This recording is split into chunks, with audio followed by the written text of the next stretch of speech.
top 10 hottest comics of the week based off of Cover Price's data. That is right, real data used to tell us what the top 10 hottest comics are based off of sales, not speculation. Like, oh, well, this one seems to be hot this week because of this, and this is going on. No, sale, data. This is what people are buying. These are the hottest comics. It's that easy. We are not sponsored by Cover Price, but we use Cover Price almost like a stock index, telling us what's what. And right now, I am going to read off the top 10 hottest comics of the week. But after that, Chris gives us his 3 most interesting picks from this list. That's right, his 3 most interesting picks. Here we go with the top 10 hottest comics of the week. At number 10, you have Batman Fortnite 0.1. This has been on this list probably 2 or 3 weeks now, as well as this next one. At number 9, we have Black Widow. Number 6, the first appearance of Marigold.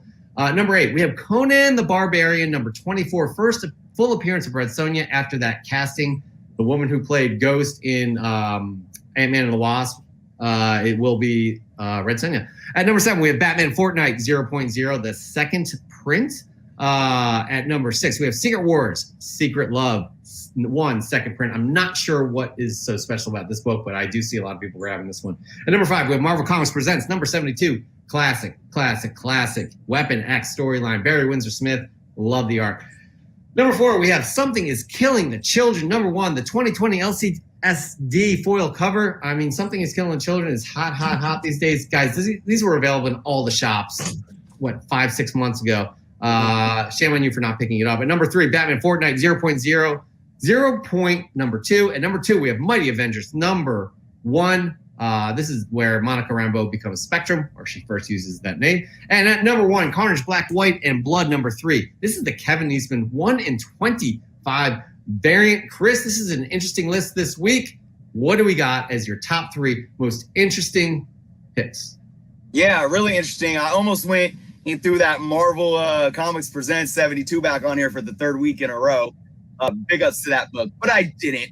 So let's to my top 3. So my 3rd pick, I had to go with Conan the Barbarian, number 24. So basically, we had an announcement of casting this last week that sparked some unneeded controversy, to say the least, but I won't get into that. Actress Hannah John Kamen has been cast to play Red Sonja in a live action feature. It's not going to be connected to Marvel Studios, obviously, nothing like that. But this book, issue 24, more controversy, is considered the first full appearance of Red Sonja, although she does make her first cameo appearance in issue 23. But, and I won't go down the rabbit hole of this, but I'll give you guys a little context, and then you guys could go, lose sleep tonight doing your own research. If you actually read both stories, okay, and count panel appearances and word bubbles, both of these appearances are very, very similar, and it's caused a lot of controversy because a lot of folks say, well, look, they're like the same, so why is it 23 a first full appearance? I have my own personal opinion about, on that, but I'll leave you with that. Like I said, go lose some sleep tonight, okay? This book, obviously, with the announcement, has gotten real hot. We had a 7-day trend of a 339% increase in sales, with the high sale for CGC 9.4 hitting $1,100. So that's big. This book has already been picking up steam over time. The one thing that I do want to say about this casting call and about the controversy is that a lot of folks were upset because they see Red Sonja as a white character, when in actuality, Red Sonja is indeed Persian. She is a Persian character. So, and also another thing is that the actress Hannah John Kamen, who is a mixed ethnicity, black and white, actually has auburn tint hair, which many biracial individuals have. So that's all I'll say about that. I'm happy about the casting. I'm happy that this book is getting some love. This is a book that I've been looking at for a long time that I never picked up. And now I'm just like, man, I should have did it. Yep. Same here. Right. I've never been into Conan. I've never been into Red Sonja, but I'm happy properties like this are getting picked up and then the excitement continues. I think it's bullshit. the controversy and all this other, whatever. But you know what? It's whatever. I hope it's a great movie. Honestly, I hope it brings more light on this character. I hope it brings more light into Conan's world as well. Granted, I don't think Marvel owns Red Sonja as a property anymore, or is licensed. I'm not sure about that, but I don't think that's the case. Anyways, moving on though, Chris, what is your second most interesting pick from this top 10 list? What do you got? Yeah, again, this was a tough one. This is the number one pick, but it's not my number one. It's my number two, and that's Carnage, Black, White, and Blood. Number three, the Kevin Eastman 1 in 25 variant. I picked this book first off because it's Kevin Eastman. I'm a huge Ninja Turtle fan. Kevin Eastman's art is so unique, in my opinion. And there's just no one like him out there. I really appreciate this guy, and I had to throw this on the list mainly for that reason. Because I tell you guys, I don't just pick these lists. I don't pick the top three and just do my three as the top three. I don't pick them just because they're the hottest ones selling. I find different reasons to talk about these books. Kevin Eastman rarely does work outside of his Ninja Turtle stuff. So to see him do a Marvel book like this is really, really awesome. I also heard some controversy. Now, I don't have all the context, but I heard that a lot of the stores that had ordered to receive this book didn't get it. So it forced this book. It's already a 1 in 25. It forced this book almost to be more scarce than it should have been. So basically, this book was going for $53 in a high raw grade. Over this last week since the release, a 530% increase in sales, very sought after. I personally saw a lot of people, showing it off and on their Instagrams, talking about it on social media. Other people that said, "Oh, my store was supposed to get it, but they didn't. Where can I find this book?" So it's definitely picked up steam and made number one on the list. That increase in sales was just over a 500% increase. That's pretty amazing. So it just goes to show you, I think, Eastman has a really strong following. And like I said, seeing this artist do something for Marvel like this is very, very rare. So people really jumped on that opportunity. It's definitely rare. Like, as you said, he rarely does anything outside of Turtles. And like to see him do something like this, like Carnage, that's just awesome. And good on you people, whoever picked that up. I think that's definitely going to be a highly sought after issue for a long, long time. Yeah. All right. Your third most interesting pick. I'm getting some water. Go for it. You deserve it. You deserve that. Before I go into number one. Here we go. All right. Actually, number one, but it's your third, whatever. Anyways, go ahead. It's my number one. That's what I was just saying, right? Like my number one. I don't care what number one is on the list. I'm making my own rules. So man, I put this book at number one for a few reasons. I'm just excited about it. I think it's been in my top 3 picks a couple times over the last few months because it's been in and out of the top 10. I'm loving this character right now. I'm loving the actress that's playing the character in the MCU. So my book is none other than Mighty Avengers number one. This is the first appearance of Monica Rambeau as Spectrum. So I actually have my copy sitting next to me over here somewhere. One of 2 copies. I got it out to give it a nice press. Was thinking about sending it off to CGC. But the thing is, when we knew Monica Rambeau was going to show up in the series WandaVision, we had seen her as a little girl in Captain Marvel. That's all we knew. I talked about both the Spectrum and the Photon books for Monica Rambeau. And then once we got her in the show and we saw that her mom took the mantle of Photon, Jeff, you and I both have been talking about, man, Spectrum. So what did we get recently? I believe last week, right? We got the Marvels. We got the teaser. We got the Marvels announcement. And we got the Spectrum logo in the Marvels title image. And now, for those that don't know, Marvels is the title for the Captain Marvel 2 film. So what does this kind of hint at? That she's going to be taking the mantle of Spectrum. Now, here's the thing. Let me talk about the numbers first, and then I'm going to do a final say on where I think Monica Rambeau is going in terms of the MCU. 7-day trend, 162% increase in sales. 182% increase in sales. And again, this book was already getting hot. Check this out, though. This book keeps making moves. A CGC 9.8, $350. Solid, because now I'm really thinking about sending mine in. Don't know if it's going to get a 9.8. Maybe a 9.6. Who knows? All right. Here's my thing. This is my theory. You guys let me know what you think, too. I do believe that Monica Rambeau is going to be Spectrum in the Marvel's film. We know that Miss Marvel is going to be there. Kamala Khan is going to be there. We know Carol Danvers, Captain Marvel is going to be there. Jeff, I've talked about this with you before. Monica Rambeau was addressed as Captain in almost every single episode of WandaVision. Captain, not anything else, just Captain. Yeah. I don't think they did that on accident. Marvel is very subtle at doing things. All right. We got the movie named Marvels. Now, okay, well, you could take the obvious to say, well, there's more than one Marvel and they're all going to be in the film. But I'm sorry, I got to go a little deeper because I know Marvel does this. Why? There's another reason, in my opinion, that the Captain is taken out of Carol Danvers' next movie. They're not, Monica Rambeau and Kamala Khan are still going to be supporting cast, in my humble opinion. It's still Carol Danvers' film. So why is Captain taken out? All right?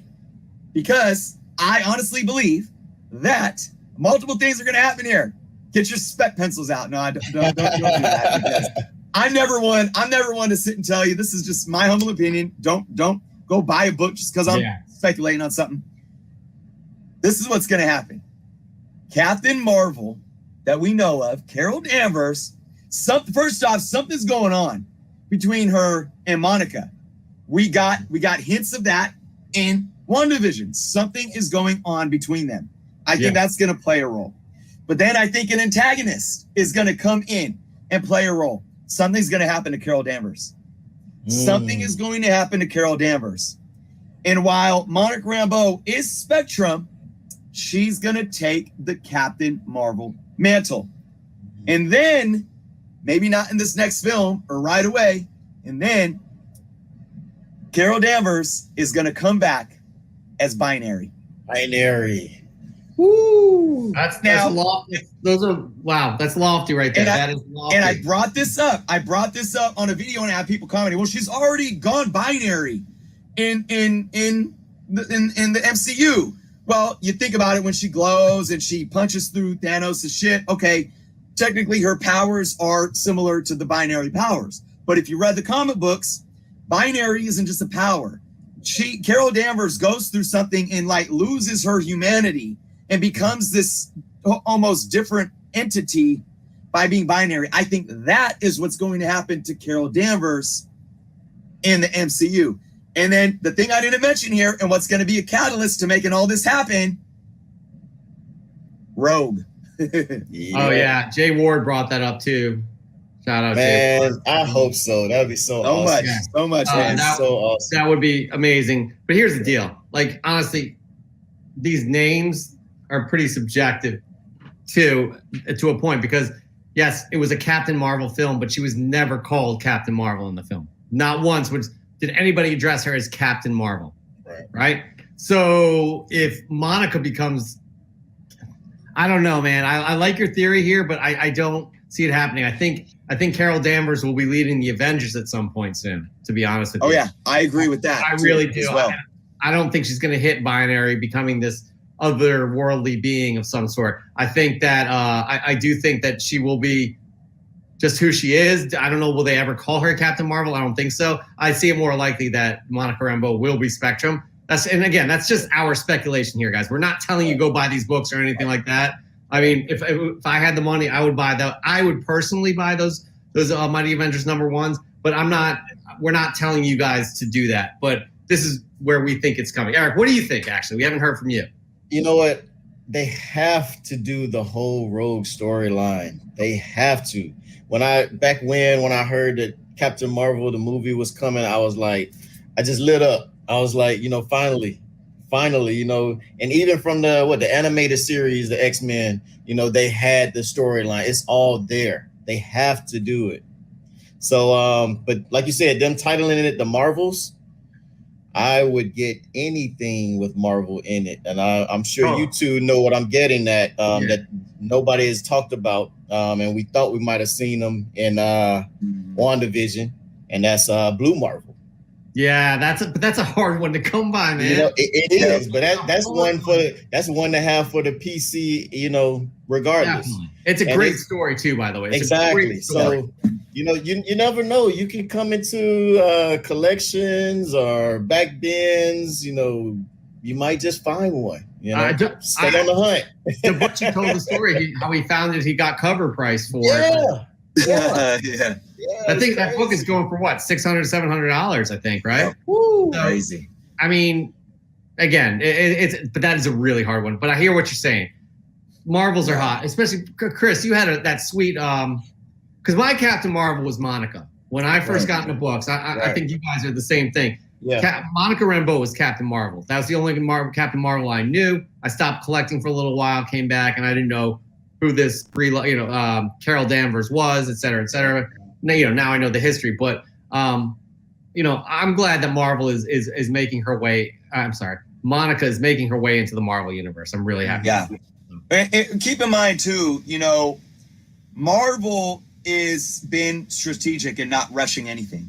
Yeah. Everything I just said, I'm not saying they're going to put in one movie. Right? Yeah, totally. Yeah, but I do believe that and you know what, another thing that I believe that ties into this, they're not going to bring in the X-Men. Like, here's the X-Men. No. I just don't see that happening either. So there's these certain characters that could be planted into so many different other characters that are already developed that we could see happening over the next few years before we even get the X-Men. So yeah, so many different players. Yeah. Monica Rambeau, though, in the middle of all this, in the middle of all the Captain Marvel and stuff and everything I brought up, Monica Rambeau is a player, hands down, no matter what. And no matter what she's called, no matter what she's called, she's gonna be. I can absolutely see her getting a standalone film at some point down the road. You know, we're seeing her built up. I hope to see her in Secret Invasion, which I do believe is supposed to release before the Marvels film, if I remember correctly. So yeah, I just I have high hopes for Monica Rambeau in the MCU, no matter what road they send her down. Definitely. Here's the deal. We are ending this top 10 hottest comics right now because we're just going to segue into something else. But again, we'll have an interesting new list next week. And Chris will dissect that list and give his 3 most interesting picks from that week. That was a great top 10 list. But we got some interesting comments here that I want to address. I don't want to keep this going any longer within that segment because we break these things off and put them up on YouTube. And some people are like, okay, come on, get to it. But I see this. We got issues. Null is coming. I'm a little skeptical about that. Because he's talking specifically in the MCU. I think that's a Sony property. And I think anything involving Venom and Spider-Man are Sony properties. And I think that is a Sony property right there. So if Null were to be coming, there has to be a lot more going on with Marvel and Sony coming together, which they are doing. They're doing a great job of. But it's going to I don't see that being the overarching villain like a Thanos right now. I want to reply to that. This is the conversation. This would be the conversation. Sony, we did Venom and made $1 billion. That's right. Oh, your chest, right? That's right, Marvel. We can make movies that make money too, right? Wait.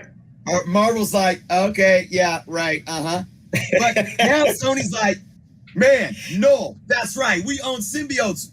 We're going to make Null. We're bringing in Carnage. Venom 2, it's going to be $1 billion. We're going to bring in Null. It's going to make $1 billion. And Marvel is over here saying, okay, I see what you're doing, but let me give you some tips. Don't rush it. Don't rush it. So if we got issues, I hear what you're saying. I guarantee you Sony's sitting there like, no, billions of dollars. If that's the case, though, Marvel Studios, and Kevin Feige's picking up that phone, calling Pascal, his homie Pascal over at Sony, say, "Hey, yo, roll that blunt up. I want to hear you. I want to hear it. Take a little deeper. All right, exhale. Sarah, that's her name, right? Sarah. Sarah. Calm down. All right, one movie at a time. Yeah, that's the thing. It's like, it's always like, oh, $1 billion. That it's like Marvel could be like, oh yeah, try doing that on the regular, releasing 4 movies a year. Yeah. Over, each, making over $1 billion too. And then Marvel valued Tramp and of course Miles Morales. Here's the thing with Miles Morales. He's already, the door is open for him to enter the MCU. If you guys remember Spider-Man's first film, you had Donald Glover playing his uncle. That's so right. It's there. They have that in the agreement right there for that to be the case. So I'm telling you, it's more complicated than it's just like, oh, Marvel MCU is just going to have Nolan there. There's rights to be dealt with and contracts to be had and agreements to be made and a lot of money on the line. So it's not only complicated in terms of production and storytelling, it's complicated in legality and kind of the ownership as well. So I don't know. We'll see. I do like this Marvel value. I would love for Secret Wars to come. We'll see. I think there's a better shot of Secret Wars happening in the MCU than there is of Null. I think Null is way, way down the line. Yes. Could. Now, we're not saying this can't happen. Yeah. We got issues. We are not saying this can't happen. What we're saying is that there's a lot of complications and a lot of building to be had. And right now, that the plans that Marvel has announced that they're going to be doing, it doesn't include that. Like, there's no way they're going to fit that in. And we're waiting. It's going to be at least 5 years until they announce something like that. That's my opinion. Looking like Eric, you agree, and Chris, you agree as well. Yeah. Then don't forget, I was surprised we got Gore the God Butcher coming so soon. So that's got to bring the Necro Sword. They have to, right? Yeah. So that's a piece for us, right? But that's next year that film's coming out, right? Right. You're right. It's almost another Easter egg because I was happy to get the Princess Bar in Falcon and Winter Soldier. I lit up. That was enough for me at the moment, Yeah, no, definitely. I go, Chris. I was gonna say, so I think Sony knows now too how to tread with this stuff. I think the icing on the cake was when Sony got big headed. When was that? 2019. When they said, when everyone was panicking, saying, "Oh, they're done with Spider-Man," and Tom Holland was saying, "I don't know if I'm ever going to play him again, but it's been great." Yeah. And then I was telling everyone, "Dude, chill out. Chill out. They're going to sit down and they're going to." I think Sony knows. Sony has been through it with Sam Raimi. Sony has been through it with the Amazing Spider-Man franchise that fell completely apart. Sony has the right to pound their chest and feel good about what they're doing. But after they do that, it's just like, in a playoff of basketball or baseball, you get through the first round. And after you win the first round, you go to the locker room and, you put the goggles on and you're pouring champagne. You do that for that night. But guess what you're doing the next morning? You're back up there doing batting practice, getting ready for that next round. Sony knows this. They got to get ready for the next round, and they're not going to win a wild card playoff and then act like they're World Series champions. Mm-hmm. They know that they got to sit with Marvel, talk with Marvel, have the conversations, and listen to it because they know that there's more money in it for Sony if they play by the Marvel Studios rulebook. They know it. And so Noel, it's funny. I'll say one more thing too. I get so many people that are like, the MCU is going to reboot. They're going to, I'm like, yeah, probably when we're dead. Yeah. As long as Kevin Feige's alive. Do you realize that the movies that are on the table are like literally for the next 5 years? And that's 20 movies. That's don't forget, there's some that we haven't even heard about yet. Yeah. And there's some that are coming still soon that we haven't even heard about yet. Guys, there's also the Disney Plus shows. They have characters to go on for decades. Like decades. They can. This is the most incredible. This is the most monumental achievement in film franchise history. No doubt about that. I can't express enough how difficult something like this is to put together in terms of not only having everybody work together in the creative. You got the producers, the writers, everybody then scheduling all of the actors, then, making sure everything's under lock and key in terms of keeping it a secret, and then coordinating those stories to come out on time because they all relate to each other. It's incredible what they have done. And that's why DC couldn't just be like, we'll just do Justice League. Let's just do it. They can't do it that way. We talk about this all the time, but it's an incredible achievement, and a film franchise history. It's the most incredible thing done in that industry right now. And the testament is the money that they have made from that. So, and look at this, geek driven. Yeah, well said, man. Yep. Feige with the standard in Hollywood going forward. No doubt about that. Listen, guys, we would love to answer any questions that you have. We're going to be on here for the next few minutes if you don't have any. But I do want to mention one very important thing here. That rant was sponsored by Shave My Balls. That's the third time we brought that up. I don't know what we charge here for that, Chris. We got to talk to them about that. But thank you, PKO, for sending that in, Shave My Balls.